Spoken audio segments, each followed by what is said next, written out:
Buenos días, hoy vamos a comenzar el tema 2 que se refiere al repaso matemático para sistemas de control. Ya, ¿qué es lo que vamos a aprender en este nuevo capítulo? Primero, una comprensión de las herramientas matemáticas necesarias para el análisis y diseño de sistemas de control continuos, lineales e invariantes en el tiempo. El tema de la linealidad y la invariancia en el tiempo lo vamos a repasar en este capítulo precisamente y le vamos a hacer incidencia permanente sobre estos conceptos porque son básicos, ¿ya? Pero bueno, para poder analizar estos sistemas de control que tienen estas características, se necesitan las herramientas matemáticas. Las herramientas matemáticas básicas es el tema de la variable compleja y el tema de la transformada de Laplace, ¿ya? Aprender nuevos métodos de resolución de problemas que se plantean con la variable compleja y la transformada de Laplace, lo que les decía, pero vamos a aprender algunas cosas que no han utilizado, que no han hecho en la materia de MAT 315 ni en la materia de MAT 218, es decir, ni en variable compleja ni en transformadas integrales. Ya, vamos a repasar conceptos básicos, pero vamos a hacer incidencia, muy fuerte incidencia, en métodos nuevos que nosotros necesitamos para el análisis, en esta materia, el análisis y la síntesis de sistemas de control. Y bueno, un aprestamiento para la aplicación de estas herramientas en el análisis y síntesis de los sistemas de control continuo. El contenido es esto que estamos viendo acá. Ya, primero vamos a hacer una introducción, vamos a hacer un repaso a la variable compleja, luego vamos a hablar sobre la transformada de Laplace y vamos a hablar también de la transformada inversa de Laplace mediante el método vectorial y bueno, la aplicación de la transformada de Laplace en la solución de ecuaciones diferenciales. Para poder comprender y controlar sistemas complejos hay que tener modelos matemáticos. El tema de modelamiento lo vamos a hacer en el siguiente capítulo, lo vamos a hacer en el capítulo 3 y lo vamos a hacer extensamente. Mientras tanto, hablemos de modelos matemáticos como simplemente la representación matemática, las herramientas, los elementos matemáticos que nos permiten comprender el mundo externo, es decir, que nos permiten comprender los sistemas que necesitamos controlar, ¿ya? Los sistemas considerados son de naturaleza dinámica, por lo tanto, las ecuaciones descriptivas son ecuaciones diferenciales. Eso significa que los modelos matemáticos, que son lo que necesitamos para representar los sistemas, terminan siendo ecuaciones diferenciales dada la naturaleza dinámica de los mismos. De hecho, esta es una impresión enteramente mía, es una opinión personal. Creo que esta es la única asignatura o es el único área, no asignatura, la única área de conocimiento de ingeniería que aplica las ecuaciones diferenciales de manera explícita para resolver los problemas como tales. Porque la mayor parte de las áreas de conocimiento de ingeniería, si bien utilizan las ecuaciones diferenciales para interpretar la realidad, no las utilizan estrictamente para resolver problemas específicos, sino más bien en términos generales. Pero bueno, esa es una opinión mía. De todas maneras, los sistemas de control tienen un fuerte fundamento matemático y eso debido a que los modelos de los sistemas de control de tiempo continuo son ecuaciones diferenciales. Obviamente estamos hablando también, como son de naturaleza dinámica, estamos hablando también de sistemas dinámicos. Ya, este área de conocimiento es importante, sobre todo para los mecatrónicos, los electrónicos, ¿no? En ese orden le pondremos, para los mecatrónicos inicialmente, para los electrónicos, para los mecánicos y para los electromecánicos, ¿no?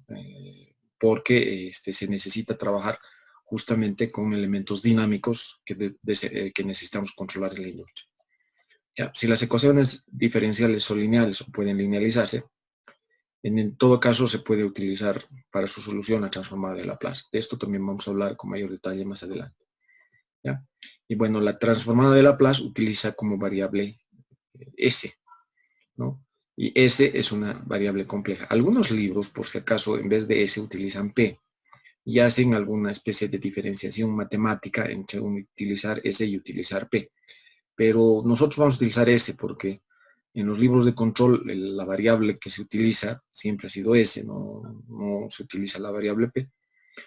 Entonces, vamos a utilizar la variable S como variable de la transformada de Laplace, y S, la variable de la transformada de Laplace, es una variable compleja, y por lo tanto tenemos que hablar inicialmente de la variable compleja.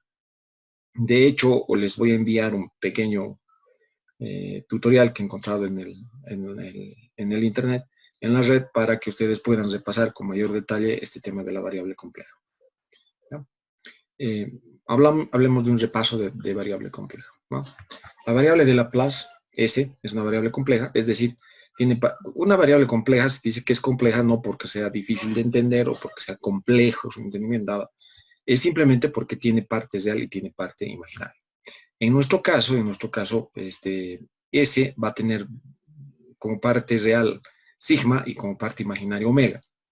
Ahora, obviamente sigma y omega son números reales, positivos o negativos, o sea, tienen todo el rango de los números reales que pueden adoptar sigma y omega. ¿Ya? Eso obviamente, dependiendo de los valores numéricos de sigma y omega, se podrá determinar el valor también de la variable S. La variable S es una variable compleja y tiene dos partes, ¿no? La parte real y la parte imaginaria. Un pequeño detalle que no vamos a cambiar porque es un tema de notacional y que lo utilizan todos los libros de control, es que la parte real de S es sigma y la parte imaginaria de S es omega. Okay, por tanto, su representación geométrica se hará en un plano complejo, donde sigma es el eje de las abscisas, ¿no? El eje horizontal, y omega es el eje de las ordenadas, o el eje vertical, ¿no? El plano complejo tiene un eje real y tiene un eje imaginario, o sea, lo que les acabo de decir. ¿Ya? Por ejemplo, el número S sub 0, llamemos X y Y, o sea, que en realidad son números, ¿no? Tiene la siguiente representación gráfica, ¿no? Una incidencia que voy a hacer permanente es que este es el punto S sub 0, esta es la componente en sigma, que es la componente real, y bueno, la componente imaginaria es JY, que es la componente que viene en el eje imaginario, ¿no? Fíjense, este es el plano S, y una incidencia que les dije que iba a ser permanentemente es que este punto en el plano complejo, ¿ya? Lo vamos a representar mediante un vector que va del origen al punto en cuestión.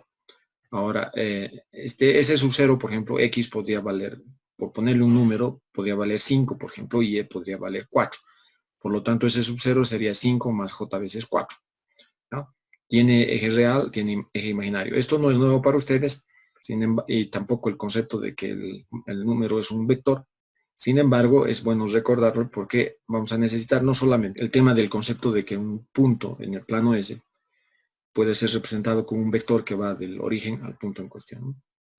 Esto se denomina la forma rectangular, o también llamada la forma cartesiana, con dos ejes perpendiculares, es decir, dos ejes cartesianos, dos ejes cuyo ángulo acá en el origen es 90 grados, dos ejes perpendiculares, ¿no? Y bueno, el representar X más JY es la representación rectangular. También es posible hacer la representación polar, ¿no? O sea, representar en forma polar. ¿Cómo se representa en forma polar? Esto vamos a justificar luego, pero la forma polar tiene un módulo y tiene un ángulo, ¿no? Donde R sub 0 es el módulo y θ sub 0 es el ángulo que subtiende el vector con el semieje real positivo expresado en radianes. En la forma gráfica, cuando queremos representar un número en forma polar, ¿no? Medimos la distancia. Fíjense que el módulo R sub 0 nunca es un número negativo, porque si fuese un número negativo, o sea, lo único que tenemos que hacer es que el ángulo θ sub 0 valga, por ejemplo, menos 180 grados, y estaríamos representando un número real, o sea, un número complejo con parte imaginaria 0, pero parte real negativa. Por eso el módulo de un número complejo nunca es 0. Digo, nunca es negativo. Puede ser 0, pero nunca es un número negativo, porque para representar los números que tengan parte real negativo, parte imaginaria negativa, solamente tenemos que cambiar el ángulo para representar el número como tal. ¿Ok? Haciendo un resumen, este número S sub 0, en vez de representar por X más JY, lo representamos como R sub 0 e a la J θ 0, donde θ 0 es el ángulo del vector, fíjense, medido con el semieje real positivo, y el módulo es la distancia, ¿no? La distancia, el módulo del vector, que va desde el origen al punto en cuestión, o el módulo del vector. ¿Está bien? Entonces, dos formas de representar, y las dos formas, yo les pido por favor, las dos formas las vamos a utilizar de manera corriente. El problema es que en matemáticas están bien acostumbrados a utilizar la forma rectangular y tienen dificultades para representar la forma polar. Tenemos que practicar bastante con la representación polar del número complejo. Esto que estoy mostrando acá. La relación entre la forma polar y la forma rectangular está dado por esto, y obviamente hay una conversión, también una representación entre la forma polar y la forma rectangular, ¿no? Que está dada por estas expresiones. ¿Ya? Esto no es nada nuevo para ustedes. ¿Ya? Otra forma, que esto ya es notacional, porque solo hay dos formas de representar un número complejo. Lo hacemos en la forma rectangular o cartesiana o lo hacemos en la forma polar. Pero notacionalmente podemos utilizar como fasorial, es decir, como se utiliza en circuitos, ¿no es cierto? Bueno, el número S sub 0 tiene estas componentes rectangulares, tiene estas componentes polares, la relación entre esto y esto está dado acá, pero también notacionalmente esto podemos escribir R sub 0 con un ángulo de θ 0. Esto también lo vamos a utilizar frecuentemente, notacionalmente hablando, ¿no? Porque es la forma polar, para representar un número complejo o un vector en el plano complejo S. En forma fasorial, el ángulo θ sub 0 puede ser escrito en radianes o en grados. Algo que me olvidaba decir. Cuando escribimos, esto es obligatorio. Yo sé que en otras materias, por ejemplo en electrónica o en circuitos, θ sub 0, cuando ponen en esta forma, que es la forma polar con exponencial e a la j θ, este ángulo lo ponen a veces en grados o lo ponen en radianes. En control, obligatoriamente, cuando estamos utilizando la forma polar y el ángulo lo estamos expresando en la forma exponencial, esta es la forma exponencial, este ángulo tiene que estar obligatoriamente en radianes. Si me ponen grados acá, simplemente está mal, ¿no? Obligatoriamente este ángulo lo vamos a utilizar en radianes, y van a ver las razones a medida que vayamos haciendo el trabajo en la asignatura, por qué este ángulo tiene que ir en radianes, ¿ya? No solamente en la siguiente asignatura también vamos a utilizar esta notación, y bueno, el ángulo tiene que estar expresado específicamente en radianes. En cambio, en la forma polar, aquí este θ 0 puede ser radianes o puede ser grados. ¿Está bien? Bueno, el teorema de Euler. Euler demostró que E a la j θ es igual a cos θ más j veces sin θ. La forma más simple de mostrar esto, bueno, porque tiene diferentes formas de demostrar esto, porque esto se llama el teorema de Euler. La forma más simple es hacer el desarrollo en series, ¿no es cierto? De la exponencial, y que resulta ser que el desarrollo en series de Taylor, ¿no? El desarrollo en serie de Taylor, esto resulta ser la suma de la serie de Taylor del coseno más j veces la serie de Taylor del seno, ¿no? Bueno, esto está demostrado, no necesito demostrar. Y por lo tanto, se puede expresar, digamos, el seno de θ como la diferencia bueno, si reemplazamos aquí, en vez de θ menos θ, esto se va a mantener porque coseno es una función par, pero aquí va a cambiar de signo, va a ser menos j veces sin θ. Y bueno, si se puede, ¿no? O sea, despejando, digamos, a partir de esos dos se puede expresar el seno y el coseno de esta forma. Esto tampoco es nuevo, porque ya lo hicieron en variable compleja, esta representación de esto, ¿no? Esto también lo han hecho, por si acaso, en álgebra, cuando estaban haciendo mates y ¿ya? Si tienen dificultades con esto, yo les pido por favor revisar el libro de variable compleja de Shawn, ¿no? O el libro de álgebra superior de Shawn, está también en ambos libros explicado, ¿ya? Pero es mejor, obviamente, repasar a partir del libro de variable compleja de Shawn. Por tanto, a partir de esto se puede justificar plenamente esta expresión, ¿no? R a la j θ, como E a la j θ es cos θ más j veces en θ, podemos expresar, si se mete esta a multiplicar, a esto. Y de aquí encontramos la relación que mostramos aquí, que esto ya son términos generales, no estoy hablando solamente para un punto en específico, como habíamos hablado acá, sino ya para términos generales, es decir, que son variables. sigma será R cos de tita, que esto con esto se iguala, y la parte imaginaria omega será R veces sin tita. Se puede despejar también las relaciones inversas, es decir, el R, que es el módulo del número, será la raíz cuadrada de sigma al cuadrado más omega al cuadrado, y tita será el arco tangente de omega sobre sigma. Voy a hacer incidencia permanentemente en este tema del cálculo de los ángulos, porque estamos muy acostumbrados a trabajar con las calculadoras, y las calculadoras, como pueden ustedes verificar, siempre les van a dar el ángulo en el primero o en el cuarto cuadrante, y eso no es verdad, porque pueden haber vectores en el tercero, en el segundo o en el tercer cuadrante, como vamos a ver en un ejemplo más adelante. Por ejemplo, aquí, justamente lo que les estaba diciendo, ¿no? S vale 5 más J4 en forma polar, y en forma fasorial será S es igual a menos 5 más J4, raíz cuadrada de 41. ¿Por qué raíz cuadrada de 41? Porque es la raíz cuadrada de 5 al cuadrado, 25 más 4 al cuadrado, 16. Si suman 25 más 16 es 41. Y esto de aquí es el arco tangente de 4 sobre 5. Pero si sacan el arco tangente de 4 entre menos 5, no les va a dar este número, les va a dar un número un poquito diferente. Y eso es porque en las calculadoras da lo mismo hacer el arco tangente de 4 entre menos 5 o el arco tangente de menos 4 entre 5. O sea, que esto sea negativo o esto sea negativo es indiferente, siempre les va a reflejar en el cuarto cuadrante, ¿no? O sea, les va a dar un ángulo negativo y el asunto resuelto. Y no es verdad, porque si ven geométricamente, miren, está en menos 5 más J4, este punto se encuentra en el segundo cuadrante. Se encuentra en el segundo cuadrante.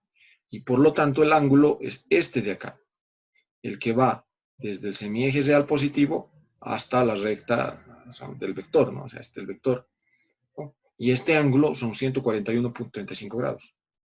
Si ustedes hallan, les digo directamente en la calculadora, les va a reflejar un número negativo, que es el complemento de 141, es decir, 180 menos 141.35, que les va a dar como resultado menos 38.65 grados, que es exactamente al otro lado, es decir, está en el cuarto cuadrante, y eso no es verdad. Les pido que tengan mucho cuidado y practiquen esto, porque los números pueden estar acá, este es el segundo cuadrante, o en el tercer cuadrante, donde los números tienen parte real y parte imaginaria negativa, y si hallan el arco tangente de un número negativo entre un número negativo, es el arco tangente de un número positivo que va a terminar en el primer cuadrante. Los signos son importantes en el momento de hallar los ángulos en la forma rectangular o en la forma fasorial del número, ¿no? Vean, esta es la forma rectangular, esta es la forma polar, ¿no? Que, bueno, expresado en forma numérica es esto. Esta es la forma fasorial, que puede estar expresado en radianes o puede estar expresado en grados. Ya, en la forma fasorial no hay problema. En la forma polar tiene que estar el ángulo siempre expresado en radianes. ¿Está bien? El cálculo del ángulo en el segundo cuadrante es, ¿no?, el arco tangente de 4 entre menos 5, lo que les había mencionado. ¿Ya? Para la calculadora le da lo mismo sacar el arco tangente de menos 4 entre 5 que de 4 entre menos 5. Al final es el arco tangente de menos 4 quintos. Y les va a dar, como les había dicho, el complemento de 141, que es menos 38.65 grados, ¿no? Ok, importante, y lo estoy subrayando. El cálculo de los ángulos debe ser realizado tomando en cuenta los signos de las coordenadas, debido a que las calculadoras muestran solamente los ángulos en el primer o cuarto cuadrante, lo que les había mencionado. Hago insistencia, van a tener cuidado en el cálculo, porque si se trata de que tengan parte real negativa y parte imaginaria positiva, o parte real negativa y parte imaginaria negativa también, estamos hablando de números que están en el segundo y en el tercer cuadrante, ¿no? También es importante recordar que los números complejos, vectores para nosotros a partir de ahora, tienen el mismo valor independientemente del origen de los mismos. Fíjense esto. Este es el vector S1 que va del origen a este punto, pero S1 es igual a S2 porque este módulo es lo mismo que este módulo. Este ángulo es lo mismo que este ángulo. Por lo tanto, estos dos vectores son lo mismo. en términos de componente, desde este punto hasta la proyección que tiene sobre el eje real, esta es la componente real, y la componente imaginaria es la distancia que va desde este punto hasta acá, ¿no? Y lo mismo acá, o sea, el componente de S2 va a ser desde este punto hasta la proyección, ¿no? Hasta acá, ¿no? Desde este punto hasta este punto. Ese es el componente real, y el componente imaginario será desde este punto hasta este punto. Va a tener exactamente el mismo componente que este. Por lo tanto, estos dos vectores son iguales, aunque el punto de inicio de ambos es diferente. ¿Por qué son iguales? Tienen misma parte real, tienen el mismo, digamos, el mismo componente en X y el mismo componente en Y, tienen la misma parte real, la misma parte imaginaria. Si quieren, tienen el mismo módulo y por lo tanto el mismo ángulo, y por lo tanto son iguales, ¿no? Independientemente del origen. Esto es lo que también se llama vectores deslizantes, ¿no? O sea, este vector, independiente del origen, tienen el mismo valor. Es posible aplicar esta propiedad para el cálculo de los números complejos, considerando simplemente el punto inicial y final, ¿no? Veamos eso. ¿Ya? Queremos representar este vector, el vector S1, que no esté en el origen. Este vector que esté en azul, S1. ¿Ya? Pero podemos establecer las coordenadas del punto A, y por lo tanto el vector que va del origen al punto A es el vector S sub A. Y bueno, el vector que va del origen al punto B, este de acá, es el vector S sub B. ¿No? Queremos representar esto de aquí, este vector. Ok. El punto A corresponde al número complejo SA, el punto B al número complejo SB. Y el vector que une los puntos AB corresponde al número complejo S1. Vectorialmente, o sea, si ven esto, este S sub B, o lo que va de aquí a aquí, es la suma de este vector, del vector que va de O a A, más el vector que va de A a B. Eso es lo que está diciendo aquí. De O a A, más este vector, es este vector como resultante. ¿No es cierto? Ok. De ahí podemos despejar a B. AB es el vector S1, que es el que estamos buscando. Entonces, AB será OB menos OA. OB menos OA. Fíjense que menos OA no es más que el mismo vector, pero con sentido contrario. Cuando trabajamos con vectores, sabemos que cuando al vector le cambiamos de sentido, le cambiamos el signo del vector, ¿no? Luego expresando esto de acá. AB es S sub 1, OB es el vector SB, y OA es el vector SA. Esto es importante porque esta expresión muestra que los números complejos poseen las propiedades de los vectores, y por lo tanto, por eso se denomina el método vectorial.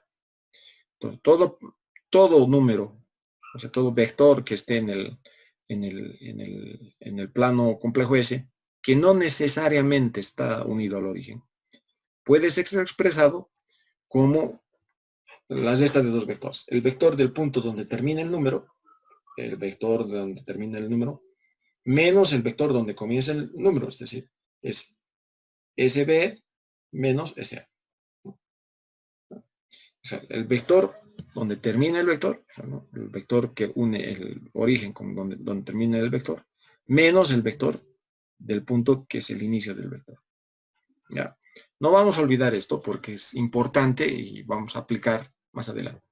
Ok, aquí les muestro una tablita de la representación rectangular y polar de los números en las operaciones aritméticas. Aquí está en forma rectangular, aquí están los números expresados en forma polar.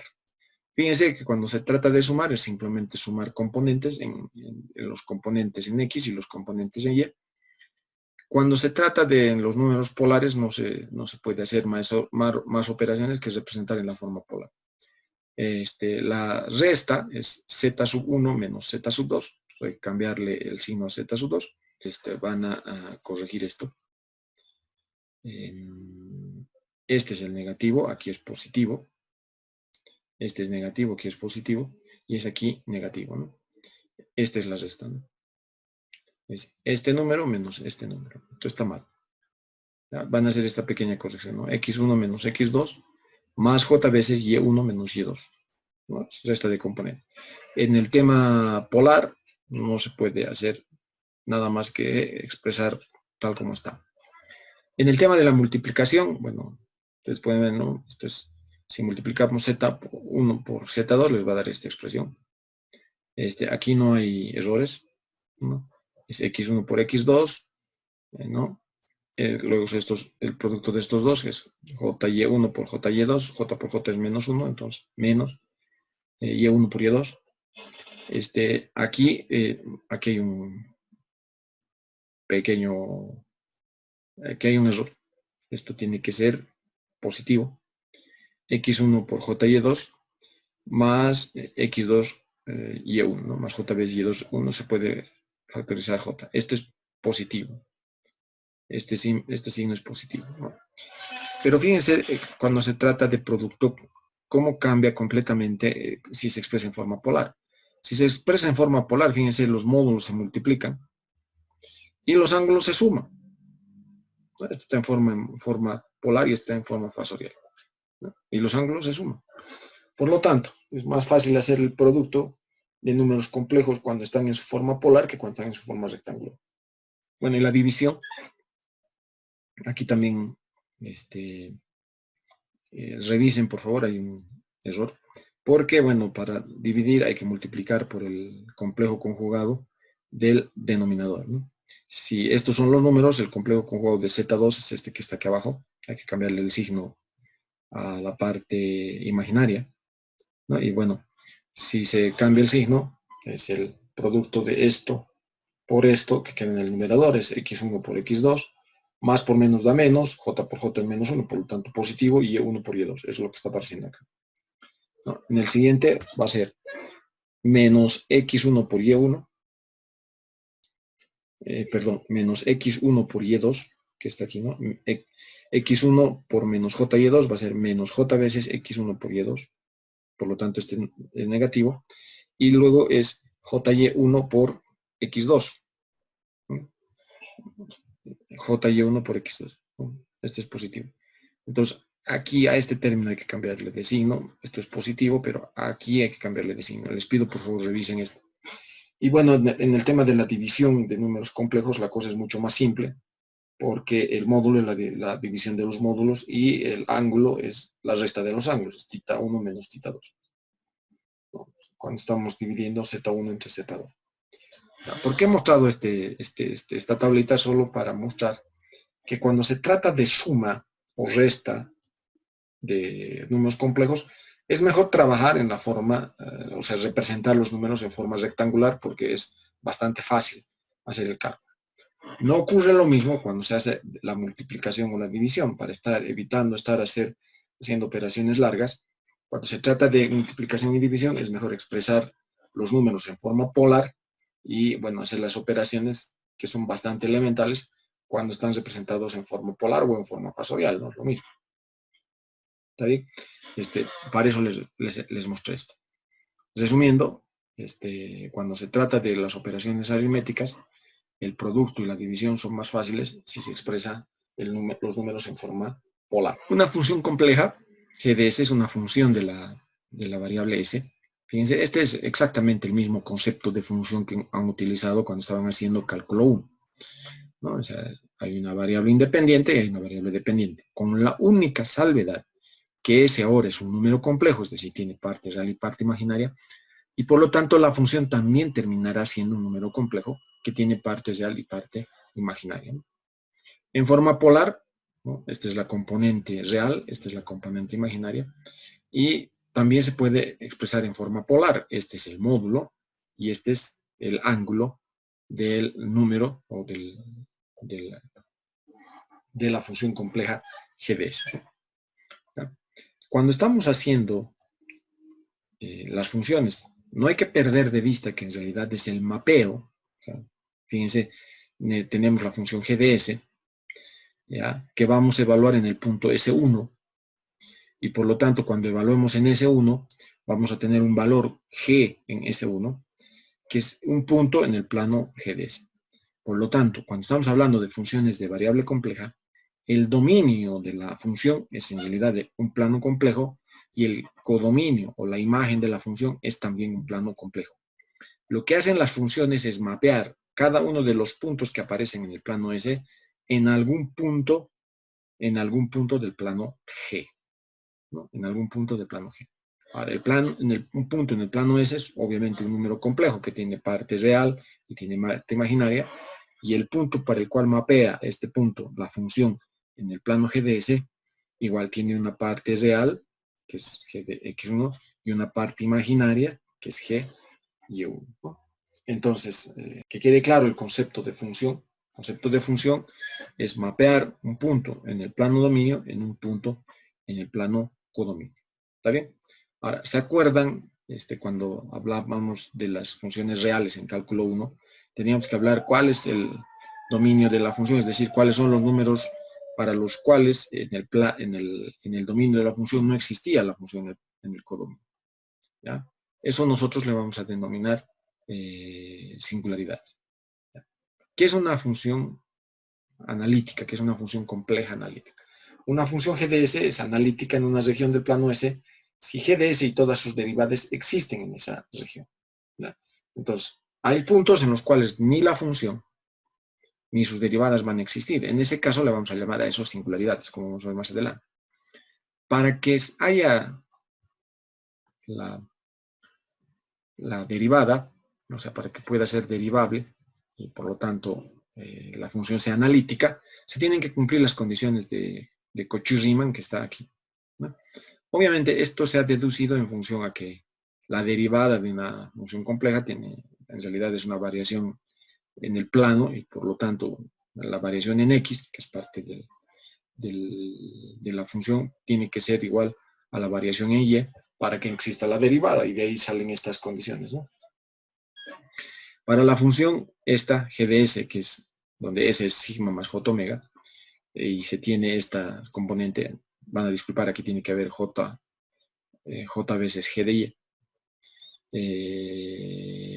Para esa función, si existen las derivadas en un punto, se tiene que cumplir esto, ¿no? Veamos, un ejemplito. Determinar si GDS es analítica, siendo que GDS vale esto. Fíjense ya por un tema enteramente intuitivo. Esta función va a existir para cualquier punto en el plano S, exceptando para el número S igual a menos 1. Porque cuando S valga igual a menos 1, esta función va a adoptar un valor infinitamente grande, porque se está dividiendo entre 0. ¿Ya? Entonces, GDS es analítica en todos los puntos, exceptuando en S igual a menos 1. Pero bueno, ¿cómo se llama? Demostremos eso. ¿Ya? Si se reemplaza el valor de S, que es sigma más J omega, ¿no? Vamos a tener que esta expresión vale esto. Y bueno, tiene una parte real y tiene una parte imaginaria. Para calcular eso, lo único que tenemos que hacer es multiplicar por el conjugado de lo que está en el denominador y vamos a encontrar que g de x, la componente en x va a valer esto y la componente en y vale esto. ¿Ya? Ahora, podemos hacer las derivadas y vamos a encontrar que se cumplen, ¿no? Que se cumplen las condiciones de Cauchy-Riemann, que está acá. Y claramente vemos, o sea, veamos aquí, las derivadas no van a existir a no ser tampoco la función para sigma igual a menos 1 y omega igual a 0. ¿No? Para el número S, vamos a llamar S igual a menos 1 más J0, no existe esta función, ni sus derivadas, como estamos viendo acá. ¿No? Entonces, la derivada se puede calcular de esta forma. Y si se calcula de esta forma, podemos encontrar que la derivada, pueden calcular así, saben cuánto vale g de x, está aquí. ¿Bien? Saben cuánto vale g de y. ¿No? Entonces, si se deriva, sea que calculen acá o sea que calculen acá, les va a dar exactamente el mismo valor y les va a dar esto. Fíjense que esto es lo mismo que si reemplazamos sigma más j omega por s. La derivada podría haberse calculado directamente si se derivaba g de s respecto a s como si fuese s una variable de las que conocíamos en control, ¿no? Digo, en cálculo ¿No? Entonces, una función, como se muestra acá, una función en S, si se quiere derivar, o sea, no necesitamos hacer toda esta parafernalia de las condiciones de Cauchy-Riemann, sino directamente derivar respecto de S y estamos calculando adecuadamente su derivada. ¿No? Los puntos en el plano S en los cuales la función g de S es analítica se denominan puntos ordinarios. Los puntos en los cuales la función g de S no es analítica, es decir, no existe la función o no existen las derivadas, se denominan puntos singulares. Ahora, los puntos singulares en los cuales la función g de S o sus derivadas tienden a infinito, es decir, empiezan a ser en forma indefinida, se denominan polos, y los puntos singulares en los que la función g de S es igual a 0, se denominan ceros. Ok, nosotros vamos a llamar puntos singulares o singularidades a los polos y a los ceros. Hay algunos libros que llaman singularidades a los polos, pero a los ceros les dicen no, porque, bueno, si se reemplaza es igual a 0 en la función, existe la función, aunque sea igual a 0, existe la función, se puede calcular. Y de las derivadas lo mismo, ¿no? O sea, va a existir la función y las derivadas también van a existir. Entonces, dice, cuando S es igual a 0, o cuando la función g de S se hace 0, no deja de ser analítica, porque existiría la función que vale 0 y sus derivadas.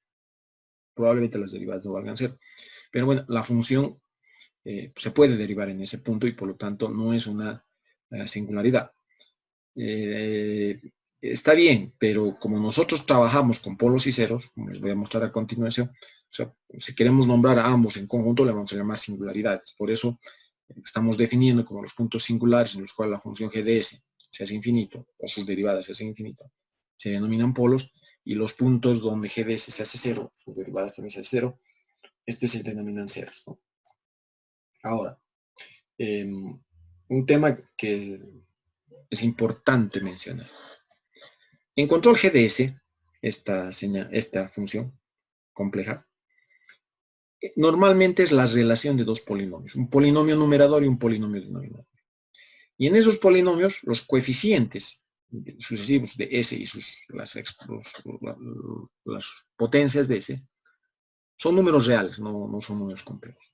Entonces, son polinomios, numerador y denominador, con coeficientes reales, ¿no? O sea, números reales.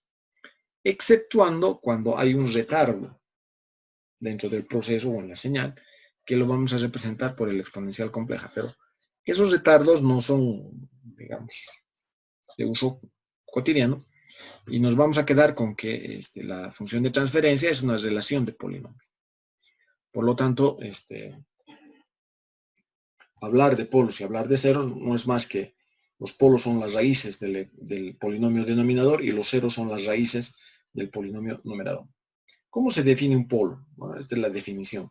Si g de S es analítica en la vecindad de S sub i, se dice que tiene un polo si el límite, fíjense, un polo de orden R en S igual a S sub i, si lo multiplico por esto, por R, y esto hago que el límite tenga S sub i, esta expresión va a ser un valor diferente de 0. ¿No? ¿Ok? ¿Cómo se define un 0? De manera similar. Es analítica y hay un 0 de orden R si se cumple este límite, ¿no? El límite cuando S tiende a S sub i, de S sub i a la menos R por G de S, es un número finito diferente de 0. ¿No? Es un número finito, tiene un valor finito diferente de 0. Más simple de definirlo el 0 es G de S tiene un 0 de orden R en S es igual a S sub i, si 1 sobre G de S, es decir, la inversa aritmética de G de S, tiene un polo de orden R en S igual a S sub i. O sea, si la inversa tiene un polo de orden R en S igual a S sub i. ¿Está bien? Para hacerlo más simple, ¿no? Los ceros son las raíces de del polinomio numerador y los polos son las raíces del polinomio denominador. Fíjense que en las raíces del polinomio denominador la función va a adoptar valores muy grandes, es decir, infinito, y en las raíces, cuando se reemplaza el valor de las raíces del numerador, la función va a adoptar el valor de 0. ¿Está bien? Un ejemplo. Vean esta expresión, lo que les decía. O sea, esto es la expresión con los polos y ceros factorizados. Aquí está factorizado, aquí está factorizado. Si desarrollaran, van a encontrar que hay un polinomio de grado 1 en el numerador y hay un polinomio de grado 4 en el denominador, ¿no? Entonces, G de S tiene dos polos simples, un polo simple en 0, un polo simple en menos 2 y un polo de orden 2 en S igual a menos 5. ¿Está bien? Si reemplazase, por ejemplo, el valor de S igual a menos 2 acá, en el numerador no tengo problemas, pero en el denominador uno de los factores se va a ser 0 y por lo tanto todo el polinomio va a ser 0 en S igual a menos 2. Si el denominador es 0, dividir cualquier número en ceros infinito y por lo tanto estuviésemos calculando el valor de la función en el polo, ¿no? En S igual a menos 2. ¿Está bien? G de S tiene un cero simple en S igual a menos 3. ¿No? Ok. ¿Cómo se...? O sea, a ver. Las funciones en control, les he dicho, normalmente van a ser relaciones de polinomio numerador entre polinomio denominador. Aquí tendríamos un polinomio de grado 1 y en el denominador tuviéramos un polinomio de grado 4. Okay. Los valores de los ceros y los polos pueden ser representados en el plano complejo S, como se ve aquí. ¿Ya? Los polos los vamos a representar con estas aspitas, con una especie de X, que son aspas en realidad. Y los ceros los vamos a representar con un círculo. ¿Ya? Este es un 0, aquí hay un polo simple en el origen, polo simple en menos 2, hay un 0 en menos 3, y hay un polo doble, un polo de orden 2 en menos 5. ¿No? Por lo tanto, tiene 4 polos y un 0 finito. Esta representación en el plano S se denomina mapa de polos y ceros. ¿Ya? Ahora, los ceros y los polos también, obviamente, podrían venir así en números reales, quedan todos sobre el eje real, o pueden venir en pares complejos conjugados. ¿Ya? No vienen, digamos, tenemos un polo en menos 2 más J2 y solamente tenemos ese polo ahí. Si tenemos un polo ahí, con seguridad que otro polo es el que es su conjugado, es decir, en menos 2 en real, en menos 2J en imaginario. ¿Ya? Los pares, los polos complejos no vienen solos, vienen en pares complejos. Entonces, pero pueden haber polos complejos conjugados, ¿no? Lo mismo que ceros, pueden haber ceros complejos conjugados. Y pueden haber también polos complejos múltiples, ¿no? O sea, igual que hay polos reales múltiples, también pueden haber polos complejos múltiples. Resumiendo, el mapa de polos y ceros es representar los puntos en los cuales están los polos y los ceros, las singularidades de la función G de S, y se representa con aspitas los polos y con redonditos los ceros. Okay. Denotando, podemos ponerle una notación, ¿no? Z1 vale menos 3, P sub 1 vale 0, P sub 2 vale menos 2, P sub 3 vale menos 5, el polo 3 es de segundo orden, ¿no? Es de orden 2. ¿Ya?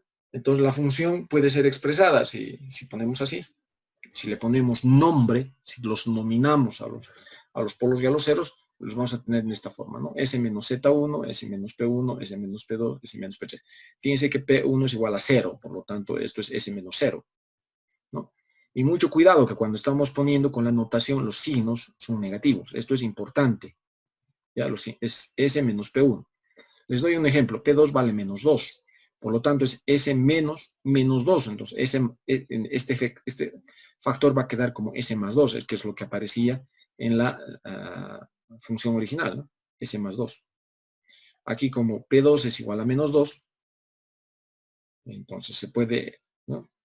P2 es igual a menos 2, entonces se puede expresar de esta forma ese factor. ¿Me entienden? Pero bueno, aquí está expresado en forma nominal, ¿no? P1 vale 0, P2 vale menos 2, P3 vale menos 5, ¿no? Z1 vale menos 3. Ok. ¿No? Y aquí está. Nominado, ¿no? P1, P2, Z1, P3. P1, P2, P3 y Z1. Es evidente que en P3 tenemos un polo de orden 2. Si G de S es una función racional de S, que es lo que ocurre en control, es decir, es el cociente de dos polinomios, el número de ceros es igual al número de polos, incluyendo los polos y ceros que se encuentran en el infinito. ¿Por qué se dice que hay polos y ceros en el infinito? Calculemos este límite cuando S tiende al infinito de G de S de la expresión. S tiende al infinito. ¿Ya? Podemos ponerlo en forma polar o podemos ponerlo en forma rectangular, depende de ustedes, esta S. Lo pondremos en forma rectangular. ¿Qué tal? Como S tiende al infinito, pensemos en un número 1.000.000 más J veces 1.000.000. ¿Ya? En la parte real 1.000.000 y en la parte imaginaria 1.000.000. Si eso reemplazo aquí, va a ser 1.000.000 más J veces 1.000.000 más 3. ¿Qué va a dar como resultado? 1.000.003 más J veces 1.000.000, que es aproximadamente igual a 1.000.000 más J veces 1.000.000. ¿Me siguen? Entonces, esto va a tender a S, esto va a tender a S, esto también va a tender a S. Voy a tener 5S sobre S por S al cuadrado. Lo que voy a tener es un S en el numerador y un S a la cuarta en el denominador. Y me va a quedar esta expresión de acá, que es igual a 0. Que es igual a 0. Por lo tanto, como aquí hay un S cubo, hay 3 ceros en el infinito. ¿Se acuerdan que cuando la función se hace 0, estamos ante un 0? Entonces, cuando S tiende al infinito, en 3 ocasiones diferentes, porque está S al cubo, tenemos que G de S vale 0. Y esto es un 0, es decir, un 0 es una raíz del numerador. De esa forma, se puede decir que hay 3 ceros en el infinito, más el 0 real, son 4 ceros. ¿No? Y como hemos visto, tiene 4 polos. Esto es importante más adelante, porque encontramos que los ceros están aquí o están en el infinito, cuando el grado del numerador es menor al grado del denominador. ¿Cómo hacemos la evaluación de funciones complejas? Por esto que hemos llamado el método vectorial. ¿Ya? Como ejemplo ponemos calcular o evaluar f de s. ¿Cuánto vale f de s? La función compleja f de s. Si s, o sea, esta la variable que le vamos a llamar un valor particular menos 2 más j, ¿no? Ese valor particular le hemos llamado menos 2 más j. ¿Ya? F de s está dado por esta expresión. Fíjense que tiene un 0 en el origen, un 0 real, tiene un polo real y tiene un par de polos complejos conjugados. Un pequeño detalle. Cuando se trata de un polinomio, como el polinomio numerador o el polinomio denominador, cuyos coeficientes son todos reales, como va a ocurrir con los polinomios que vamos a trabajar. Las raíces de esos polinomios, o son reales o vienen en pares complejos conjugados, ¿no? ¿no? Eso tiene que ver con el teorema fundamental de la álgebra, ¿no? El teorema fundamental de la álgebra dice un polinomio de grado n tiene n raíces. Y hay un corolario que dice que si los coeficientes de ese polinomio son todos números reales, entonces las raíces o son reales o vienen en pares complejos conjugados. Obviamente las raíces pueden ser repetidas, eso nos va a dar lugar a polos o ceros de determinado orden, ¿no? Si hay repetidos. En este caso son todos ceros simples y polos simples, ¿no? No estamos teniendo polos dobles, ¿no? Si hubiese polos repetidos, o sea, polos de orden n, el procedimiento es exactamente el mismo para la evaluación de las funciones. No estoy diciendo en la descomposición en fracciones parciales, que vamos a hacer más adelante, es otro tema si hay polos repetidos. ¿Está bien? Ok, expresando en forma de polos y ceros, esto de acá hemos factorizado el 2, porque este factor está en forma de constantes de tiempo, hemos factorizado 2, ese 2 aparece aquí, bueno, está el 0 en el origen, entonces hay un 0 en un medio, hay un polo en menos 1, hay un polo en menos 1 más j y hay un polo en menos 1 menos j. ¿Ok? Entonces le damos nombres, le hacemos el tema notacional.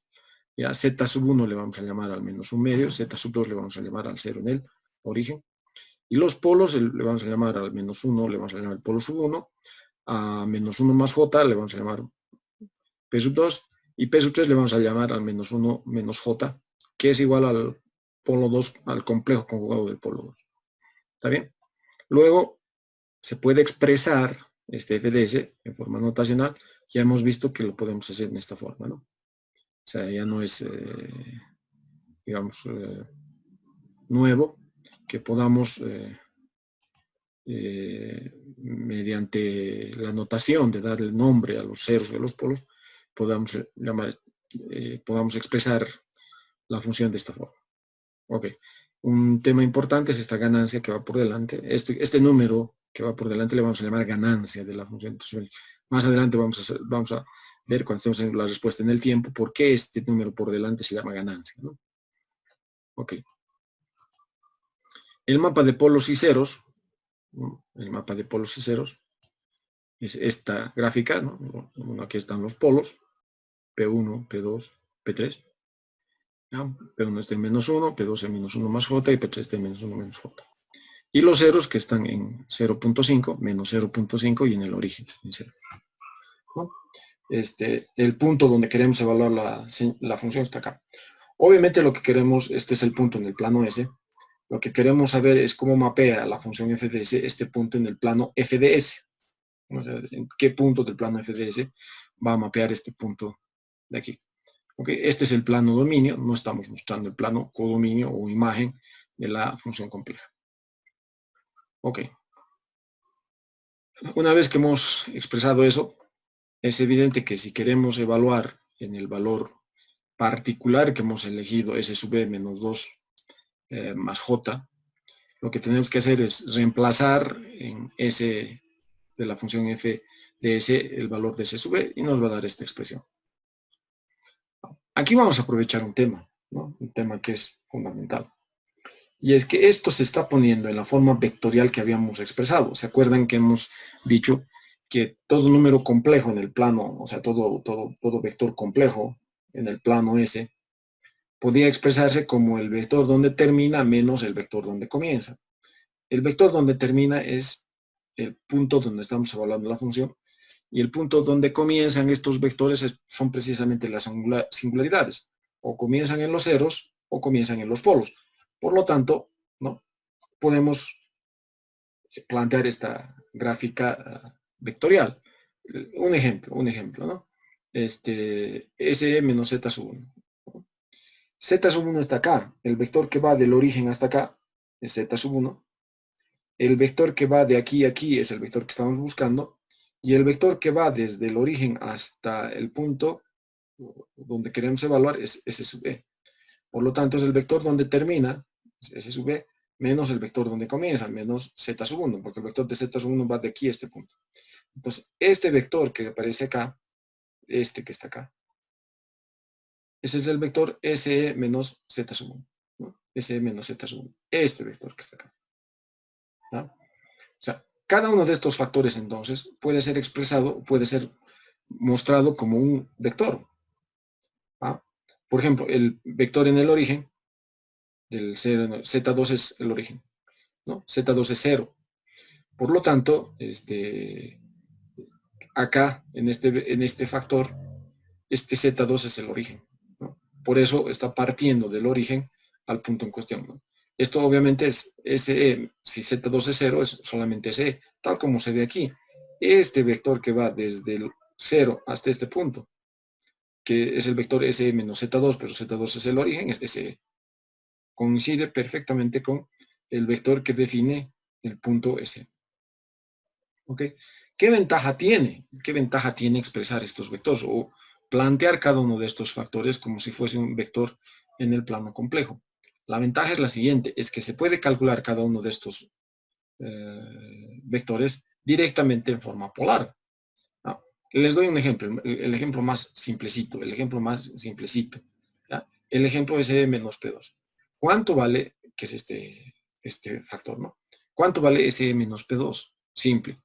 El módulo es de aquí a aquí, la distancia es 1, no importa que sea menos 1, porque está yendo de menos 1 a menos 2. ¿verdad?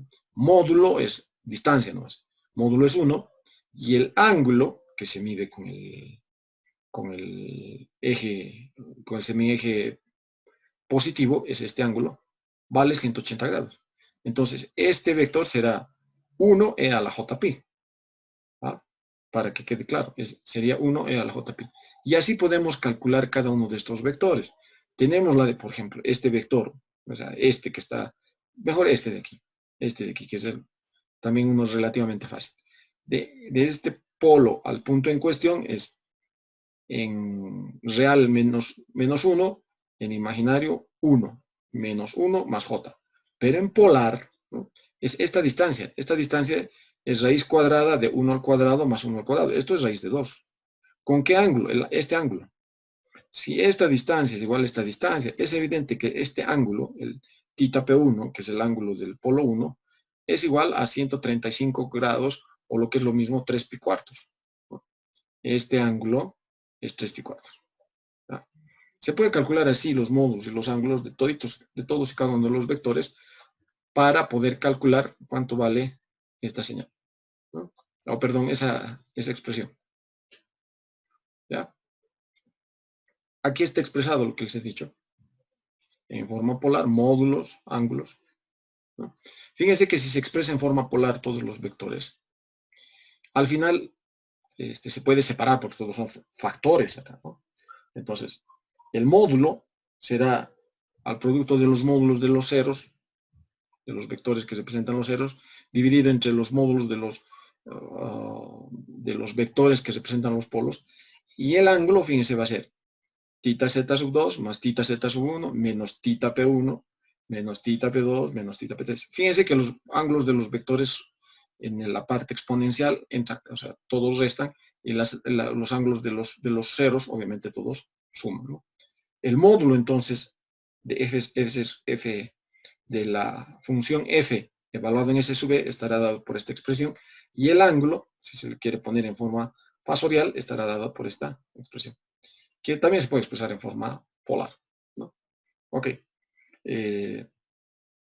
Es fácil, más fácil geométricamente, a partir de este gráfico, determinar los módulos, cada uno de los módulos, y cada uno de los ángulos, ¿no es cierto? Entonces, de forma directamente de la parte de la geometría, podemos expresar esto.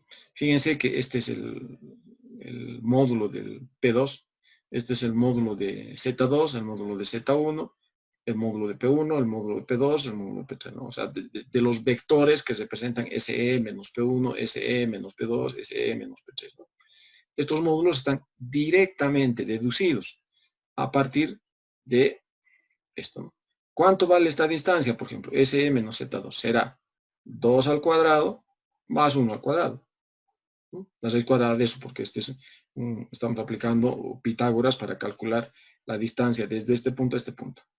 Distancia de este punto a este punto es 2 al cuadrado más 1 al cuadrado, sería raíz cuadrada de 5, ¿no? Eso es lo que vemos acá. Eso es lo que vemos acá, ¿no? Esto es del otro cero, y bueno, las distancias de los polos.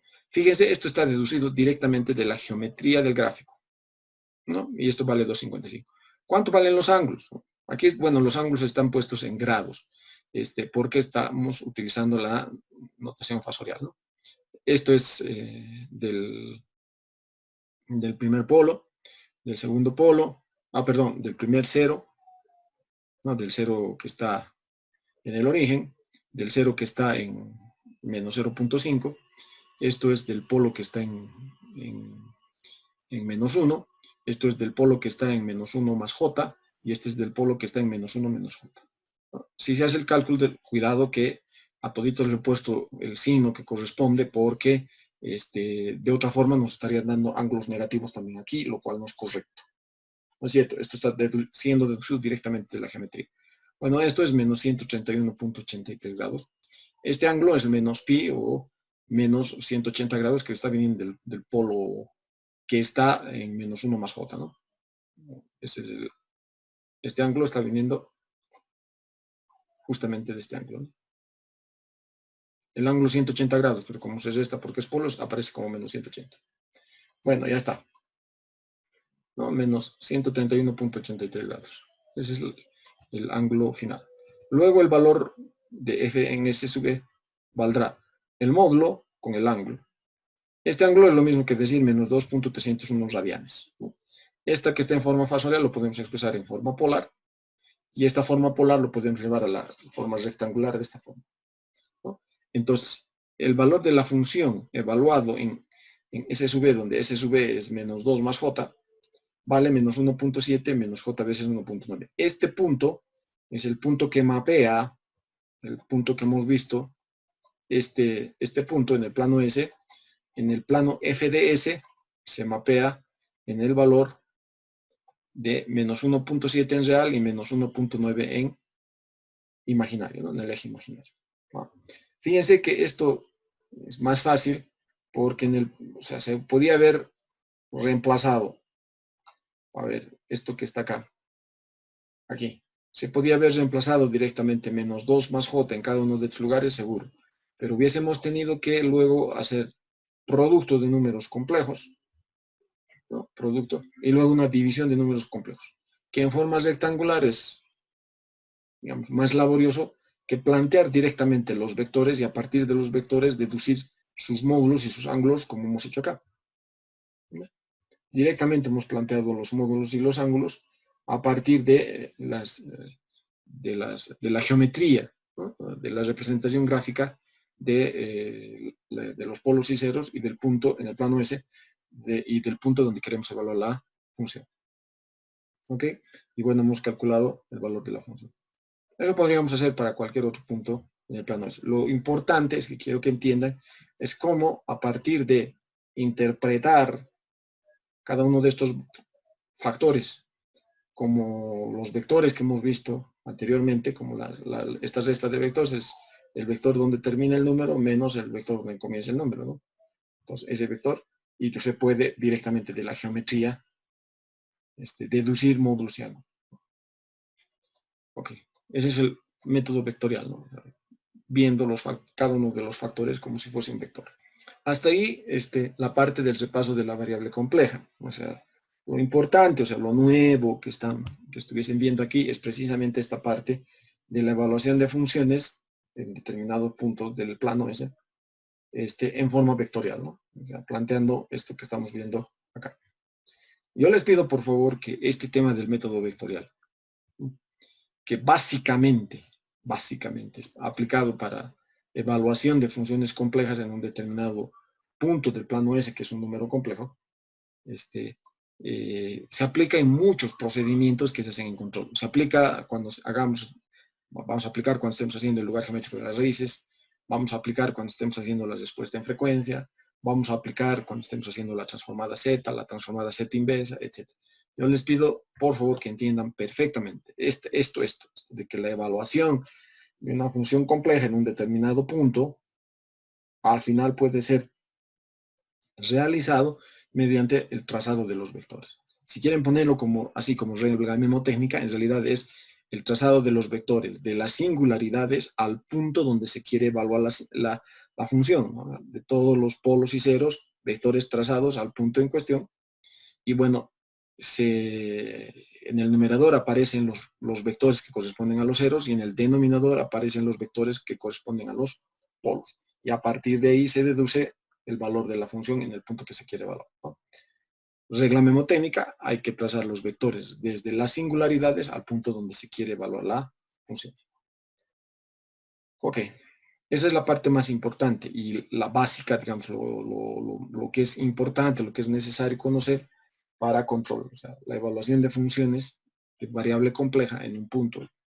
El plano S, o sea, en un valor complejo, interpretando eso como si fuesen vectores.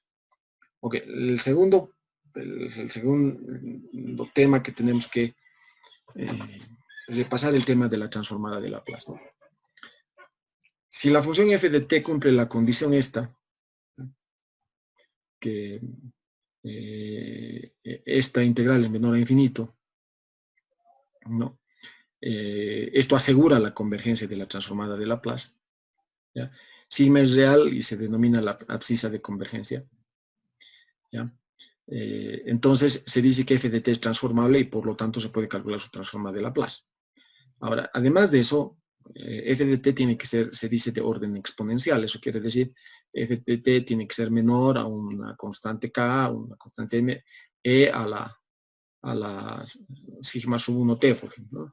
Entonces, si el orden de crecimiento de una función es menor al crecimiento que tiene la función exponencial, se dice que esa función es de orden exponencial, ¿verdad? Se dice que esa función es de orden exponencial. Entonces, si cumple esta integral y la señal además es de orden exponencial, se puede calcular la transformada de Laplace y se calcula de esta manera. ¿Ya? Ahora, esta función f de t puede ser una función continua o puede ser una función continua a tramos, se llama, ¿no? Eso quiere decir que tiene un número finito de discontinuidades, ¿no? Y que las discontinuidades no tienen un valor infinito, es decir, no son discontinuidades que no puedan ser, o sea, eso también le llaman discontinuidades salvables, ¿no? O sea, ya, f de t puede ser discontinuo en esas condiciones. En esas condiciones se puede calcular la transformada de Laplace. Sin embargo, hay un tema importante que está subrayado acá, que es las señales físicamente realizables, ¿ya? Las señales que podemos obtener, ya sea mediante generador de señales o que podríamos obtener observando un fenómeno en la naturaleza, esto que se llaman las señales de ingeniería, toditas tienen transformada, ¿no? Hay señales extrañas, inventadas por los matemáticos, en las cuales son señales que no tienen transformada de Laplace. No nos preocupemos por la existencia de la transformada de Laplace, simplemente esta es la transformada de Laplace, porque las señales, como les digo, físicamente realizables, las señales que son las señales con las cuales se trabaja en ingeniería, todas tienen transformada. No nos vamos a cuestionar sobre si tiene o no tiene transformada. Y como van a ver también, no son, digamos, todas las señales habidas y por haber las que vamos a estudiar, son señales específicas que necesitamos estudiar cuando trabajamos en ingeniería, ¿no? Y en todo este desarrollo se considerarán funciones causales. Eso quiere decir funciones cuyo valor antes del instante inicial es cero. No necesariamente podría ser una señal, o sea, que estamos estudiando que es cero. Pero si le aplicamos la transformada de Laplace, tenemos que asumir si le aplicamos la transformada de Laplace, que la señal antes del tiempo inicial, que es enteramente convencional en ingeniería, la señal antes de eso era cero, ¿va? Es decir, f de t es igual a cero para t menor, para tiempos negativos, ¿va? Para tiempos negativos, no dice para tiempos cero también, ¿no? Para cero ya está definida, ¿no? Para cuando el tiempo es igual a cero, la función está definida, ¿no? Solo para tiempos negativos la señal es cero. Ok, la transformada inversa de Laplace entonces estará dada por esta integral. Fíjense que esta integral es una integral compleja, ¿verdad? Es obvio que porque S es una variable compleja, que esta es una integral compleja, y hay que tener mucho cuidado, tampoco se puede aplicar aquí el teorema de Cauchy, Cauchy-Boursat para la evaluación de señales o de funciones complejas, por una simple razón, la línea en la cual se hace la integral de esta expresión, no es un contorno cerrado, va desde el menos infinito en el eje imaginario hasta el más infinito del eje imaginario, desplazado sea unidades de tiempo del origen, ¿no? Una recta paralela al eje imaginario, desplazado sea unidades de tiempo, sea unidades en sigma en el eje real, ¿no? Desplazada esa recta es donde se tiene que evaluar. Este no es un contorno cerrado y por lo tanto no se puede aplicar en esto el teorema de Cauchy-Boursat. Por lo tanto, en la transformada inversa de Laplace, no vamos a utilizar el cálculo de esta integral, porque es la integral de una variable compleja, sino lo que vamos a hacer es descomponer esta función, o sea, la transformada de Laplace en factores simples, y esos factores simples, mediante tablas podemos encontrar su transformada inversa de Laplace, ¿no? Esa es la estrategia que vamos a hacer. Pero entre tanto, ¿no? La integral de transformación se aplica para el cálculo de la transformada de Laplace de la mayoría de las funciones, ¿no? Para el cálculo de la transformada de Laplace, esto. Salvo casos excepcionales, se aplica propiedades, algunas propiedades demostradas, ¿no? Si no, directamente con esta integral se calcula la transformada de Laplace. Tampoco nos vamos a preocupar mucho por eso, porque como les decía, es el número de señales que realmente f de t puede adoptar cuando estamos hablando en términos de aplicar esto en ingeniería son pocas funciones elementales, ¿no? Y por lo tanto el cálculo de la transformada de Laplace de esas pocas funciones elementales se puede hacer aplicando esta integral o recurriendo a una tabla, que también es una tabla para calcular la transformada de Laplace de funciones específicas, ¿no? ¿Cuál es la transformada de Laplace de las funciones elementales? Haremos un repaso de las funciones elementales Y he puesto esto de las funciones elementales para que se den cuenta que no todas las funciones, o sea, no son, o sea, no es como en matemáticas que les van a poner funciones medias raras, extrañas, ¿no? Para las cuales hay que calcular la transformada de Laplace, ¿no? ¿Ya? Una señal que es sumamente importante es la señal escalón unitario. Fíjense, vale 0 hasta un instante antes de 0 y a partir de 0 hacia adelante, como se ve aquí, la señal vale 1. Y vale 1 para cualquier función en el tiempo, ¿no? O sea, perdón, para cualquier tiempo, ¿no? Cualquier valor del tiempo, esta señal siempre vale 1. Esto se llama escalón, ¿ya? Esto también se llama la función escalón de Heaviside, ¿ya? F de t, y le vamos a poner un nombre específico además, le vamos a poner u de t. U de t va a ser la función escalón. Vale 1 si t es mayor o igual a 0 y vale 0 para tiempos negativos, ¿no? Para valores menores a 0 del tiempo. Y su transformada de Laplace es 1 sobre s. Es evidente que el cálculo de la transformada de Laplace de esta señal se hace mediante la aplicación directa de la integral de definición de la transformada de Laplace. No voy a entrar en ninguno de los casos al detalle. Probablemente pueda aparecer como pregunta de examen, ¿no? Deducir la transformada de Laplace de una señal, ¿no? En las señales elementales que vamos a utilizar. Pero o sea, en la presentación esta no es necesario porque la deducción de estas, de la transformada de Laplace de estas funciones elementales son hechas en 315. ¿Ok? De la rampa unitaria, se llama unitaria la rampa. Esto también de aquí se llama escalón unitario. Escalón unitario se llama porque la amplitud es 1. Aquí se llama rampa unitaria porque la pendiente de esta recta, la pendiente vale 1. ¿Ya? Y por lo tanto la señal va a ser t por el escalón. Ahora, ¿por qué el t por el escalón? Esta es la señal t.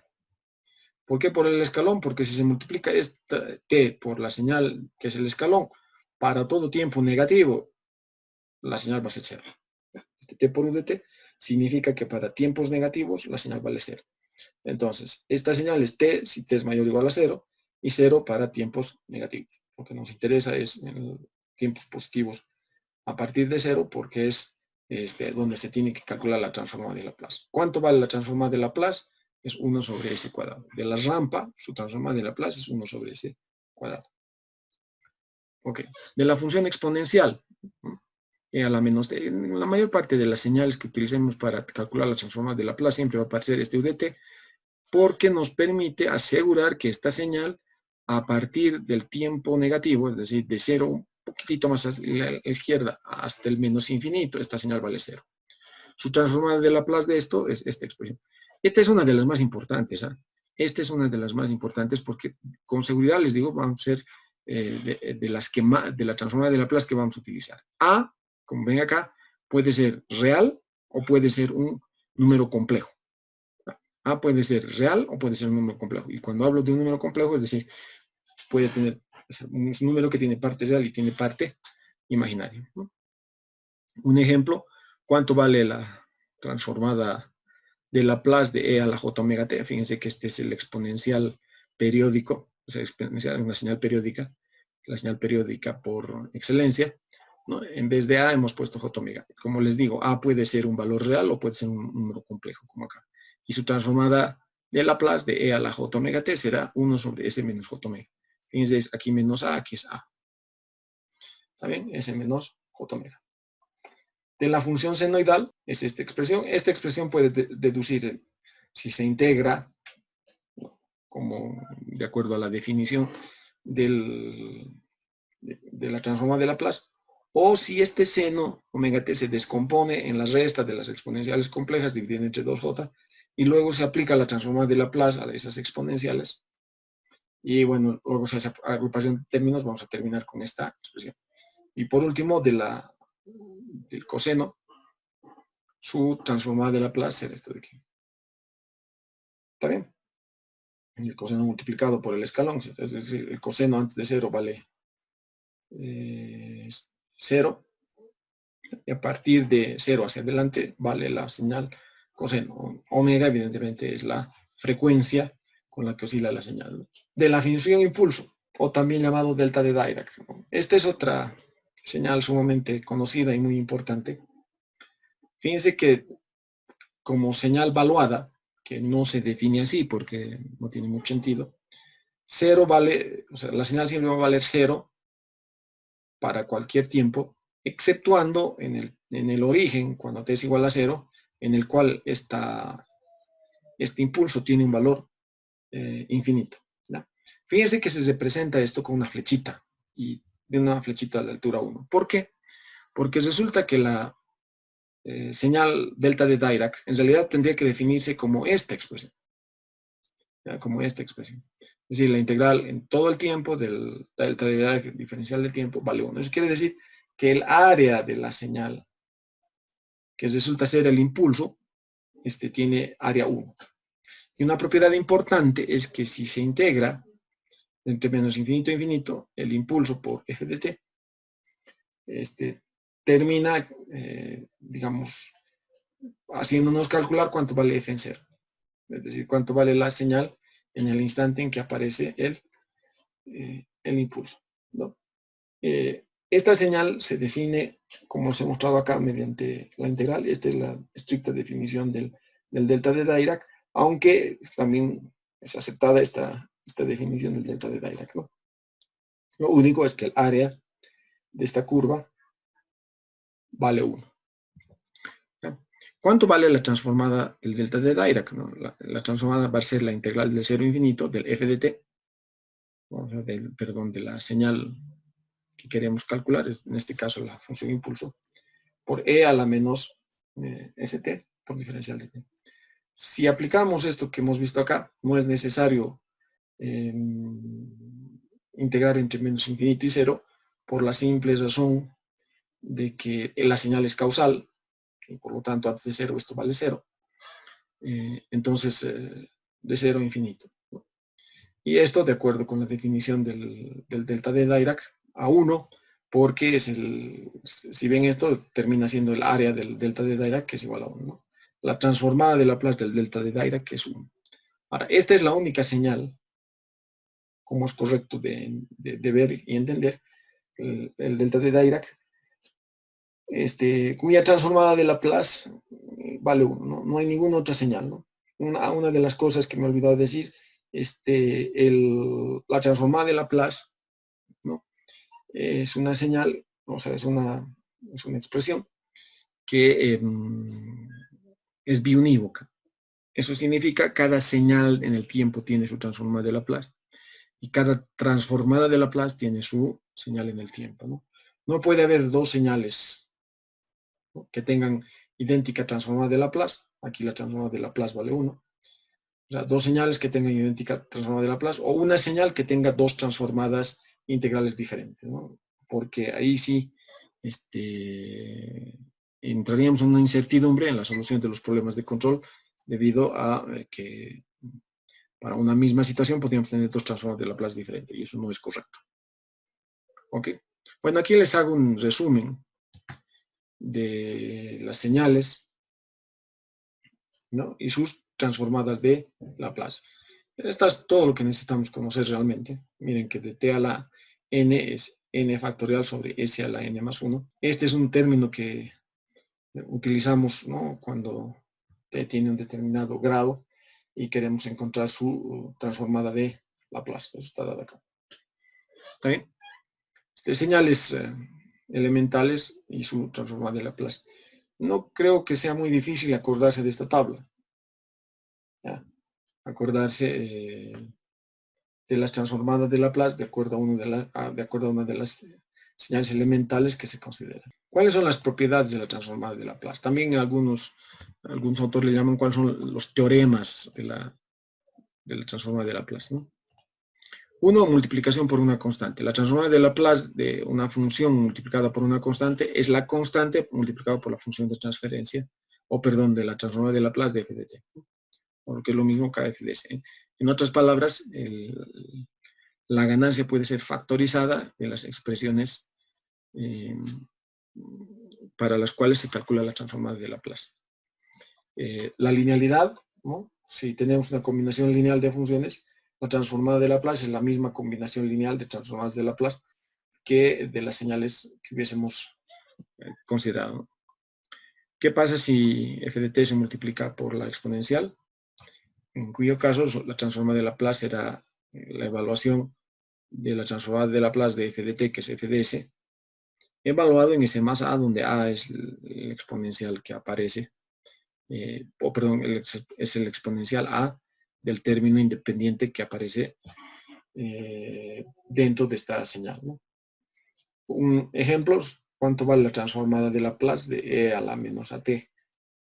Sin omega t multiplicado por el escalón, ¿no? Pues el escalón es simplemente para asegurarnos que el tiempo negativo de esta expresión no funcione, y tenemos que, a partir de esto, la transformada de Laplace de esta expresión es este de acá, ¿no?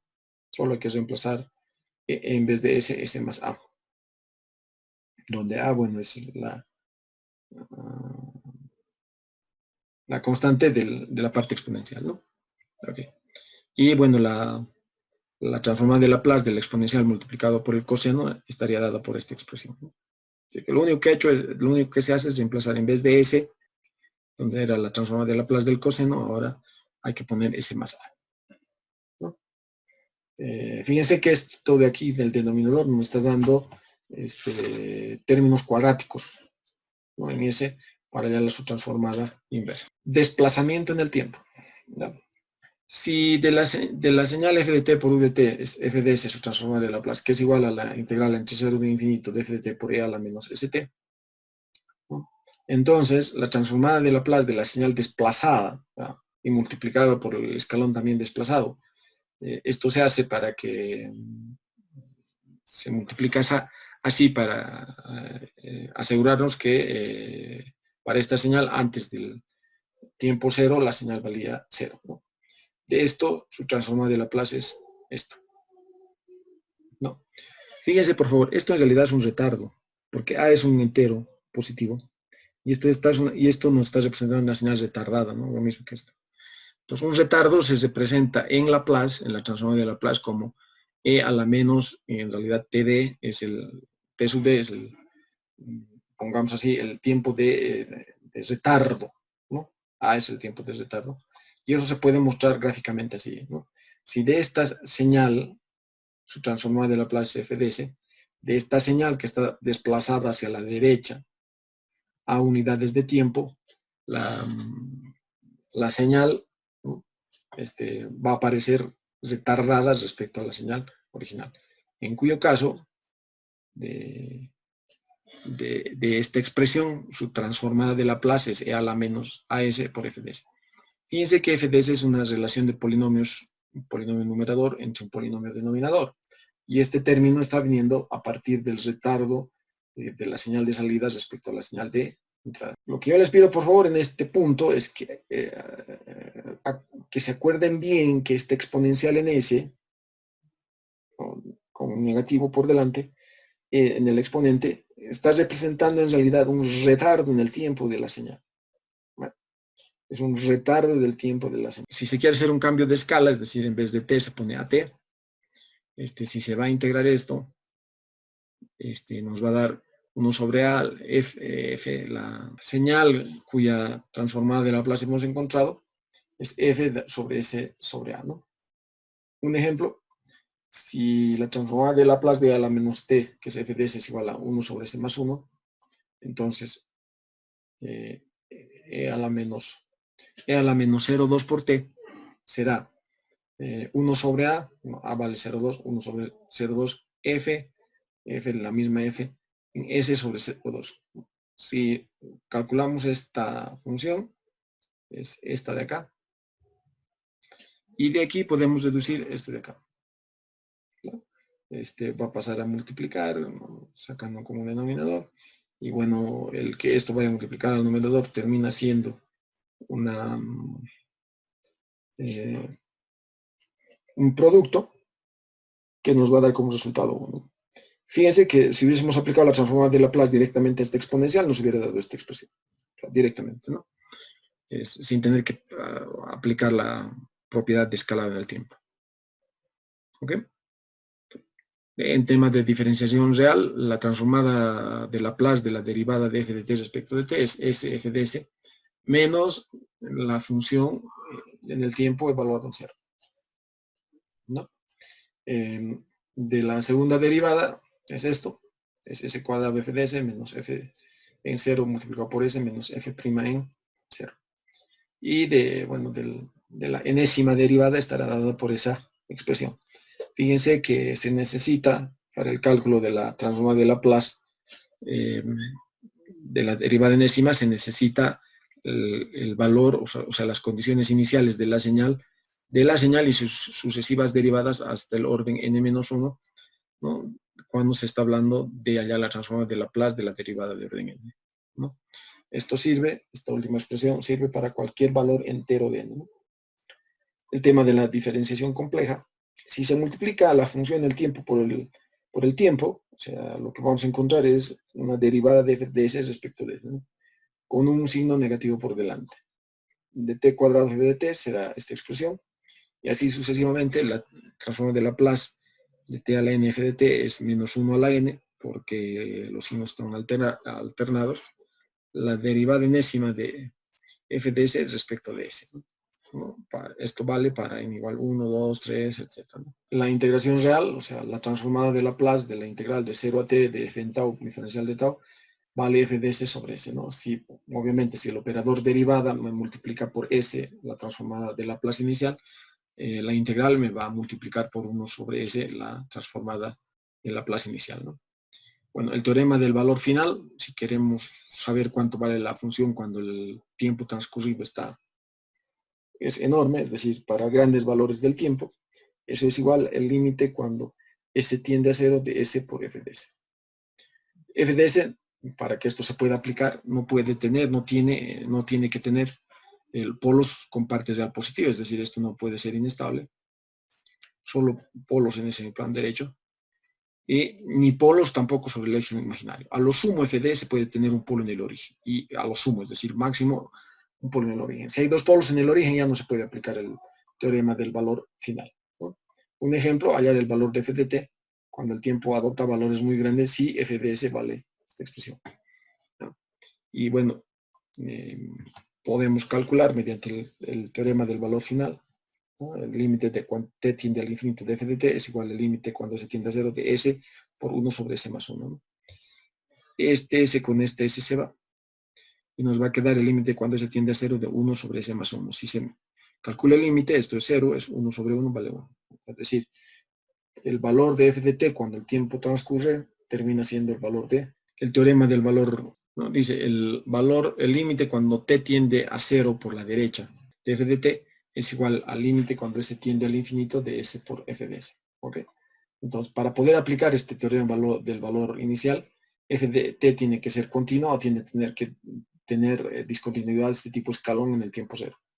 Es decir, no tiene que tener impulsos ni sus derivadas f de t. No tiene que tener impulsos ni las funciones ni las derivadas funciones impulso, porque ahí no vamos a poder aplicar el teorema del valor final, ¿no? El teorema del valor inicial. De la integral de convolución, si f de t y f g de t son funciones de orden exponencial, es decir, son transformables, se puede leer su transformada, la convolución de estas dos señales, que está dada por esta integral o está dada por esta integral, es indiferente, ¿no? O sea, quien desplaza en tau, si f de t o g de t, ¿no? Las dos expresiones va a dar el mismo resultado, o sea, ambas son las integrales de convolución, y si se aplica la transformada de Laplace, es que la transformada de Laplace de f de t por g de t es igual al producto de f de s por g de s. Este por acá es convolución, ¿no? La convolución de f de t con g de t no es más que el producto de las transformadas de Laplace. ¿Qué pasa si hay un producto en el tiempo? Es de cuánto vale la transformada de f de t por g de t, ¿no? Si esta es la transformada, lo que hay que hacer es la convolución en la frecuencia, es decir, convolucionar las transformadas de Laplace de cada una de estas señales, como se ve acá, ¿no? Esta es la convolución compleja también, ¿no? Esta es la convolución en el tiempo, esta es la convolución en la frecuencia o la convolución en frecuencia, ¿no? O en S. Bueno, se puede cambiar de orden en vez de poner, aquí hay un pequeño error, esto es G en P, lo voy a corregir, f de s menos p por g en p diferencial de p, la integral es la transformada de Laplace, esta integral de convolución es la transformada de Laplace del producto de estas dos señales. ¿Está bien? Bueno, aquí les muestro una tabla de las propiedades que son importantes, exceptuando el tema del producto de las señales o el tema de la convolución, ¿no? De la convolución de señales en el tiempo. ¿Ok? Bueno, hasta aquí quedamos en esta clase. La siguiente vamos a comenzar a trabajar con la transformada inversa de Laplace y obviamente vamos a aplicar lo que hemos aprendido sobre la evaluación de las señales complejas en un determinado punto para el cálculo de los residuos de la transformada inversa de Laplace. Muchas gracias por su atención